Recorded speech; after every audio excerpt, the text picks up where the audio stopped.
Okay.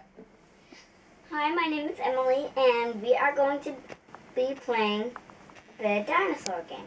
I'm 8 years old, and I'm pretty much like dinosaurs, so we're playing the dinosaur game, as I told you. Now, the dinosaur game is kind of like the grocery store game, only we're at the museum, and we're going to see dinosaurs. I went to the museum, and I spotted an Amargasaurus. Amargasaurus was a sauropod with spines and a frill on its neck. It used these for defense and for many other uses, including finding mates. It lived in South America and North America. The babies would be chomped up by Giganotosaurus because they didn't even have spikes yet. I went to the museum and I saw an Amargasaurus and a Baryonyx. The Baryonyx was a certain type of dinosaur that lived in France, the United States, and Canada, and in different other regions, like Africa. It used a sharp claw on its hand to catch fish and to hurt prey and to kill them. They used the claw also to maybe even make mates, is what some say. The Baryonyx name means walker's heavy claw, after the person who found it and the claw.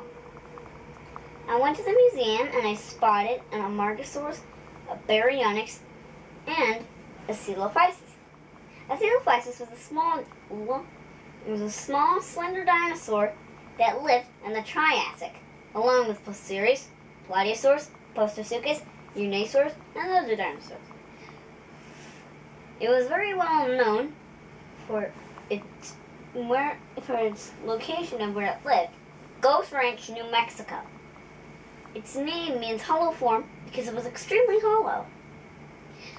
I went to the museum and I saw an Amargasaurus, a Baryonyx, a Coelophysis, and a Dracoraxalwartia. Dracoraxalwartia means Dragon King of Hogwarts, after the Harry Potter studios. It was very well known for its big, bumpy head, which was basically used for butting another Dracorex's sides. It lived in North America during the Cretaceous. Most people think it lived in the Jurassic, but that's not true. It was an herbivore that fed off of many different ground plants, but sometimes it would butt its head against trees to feed from tree plants, including the leaves and branches. I went to the museum and I saw an Amargasaurus, a Baryonyx, a Coelophysis, a Dracoraxalwartia, and Eustreptospondylus. Can you spell that one? Eustreptospondylus. It was very well known for living on beaches, being a scavenger and not hunting anything at all, except for maybe pterosaurs and horseshoe crabs, and was very well known for swimming. It was the only bipedal dinosaur that could swim, except for maybe the Lambeosaurus, which is bipedal and quadrupedal, which means it walked on 4 legs. It walked on 4 legs for finding plants and for walking, but for running, it had to stand up on 2 legs. So it was bipedal and quadrupedal, wasn't it? Yep. Oh, okay. I went to the museum and I saw an Amargasaurus, a Baryonyx, a Coelophysis, a Dracoraxalwartia, an Eustreptospondylus, and a Frutadens. A Frutadens was a certain type of dinosaur that was very small, about the size of a toy poodle. It lived in North America, and it was very, very small. No one really knows if it's an herbivore or a carnivore, but some people believe it is a carnivore or an herbivore. It may have been an omnivore. I went to the museum and I saw an Amargasaurus, a Baryonyx, a Coelophysis, a Dracoraxalwartia, a Eustreptospondylus, a Frutadens, and a Giganotosaurus. Giganotosaurus was one of the largest predators that fed on Argentinosaurus, Margosaurus, and other small animals and large animals. It even may have fed on carcasses of other Giganotosauruses. Some Giganotosauruses may have hunted other Giganotosauruses alive. I went to the museum and I saw an Amargasaurus, a Baryonyx, a Coelophysis, a Dracorecogwartia, and you stripped a Spondylus, a Frutadens, a Giganotosaurus, and a Heterodontosaurus. Heterodontosaurus was spelled Heterodontosaurus. And it means? It meant different tooth, with respect to the weird teeth that it had. Some teeth may have been used for chopping up plants, or it may have been an omnivore. Other people believe that they were too flimsy to be eating teeth, so they may have been to show off. It could have been used to frighten other predators away. Heterodontosaurus was very small and lived in the Jurassic. They could run away quickly, and that was their second defense. And their only last one. I went to the museum and I saw an Amargasaurus, a Brachiosaurus, a Coelophysis, a Dracorecogwartia. Why did I keep saying that?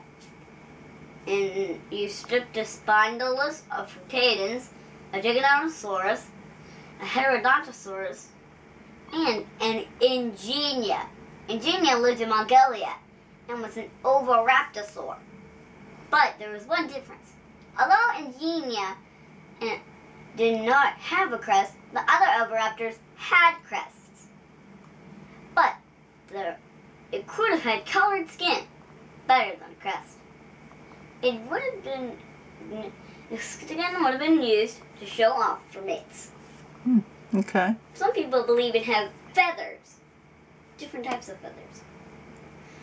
I went to the museum and I saw an Amargasaurus, a Baryonyx, a Coelophysis, a Dracorecogwartia, and you stripped a Spondylus, a Frutadens, a Giganotosaurus, a Heterodontosaurus, an Ingenia, and a Jaxartosaurus. A Jaxartosaurus was a hadrosaur, part of a group of duck-billed dinosaurs, and it lived during the Cretaceous. It was very fast for something with such big bulk. I went to the museum and I saw an Amargasaurus, a Baryonyx, but I always keep saying that, a Coelophysis, a Dracorecogwartia, and you stripped a Spondylus, a Frutadens, a Giganotosaurus, a Heterodontosaurus, and an Ingenia, a Jaxartosaurus, and a Kentrosaurus. Kentrosaurus was a pointy stegosaur, meaning spiked lizard, after the many spikes on its side. In place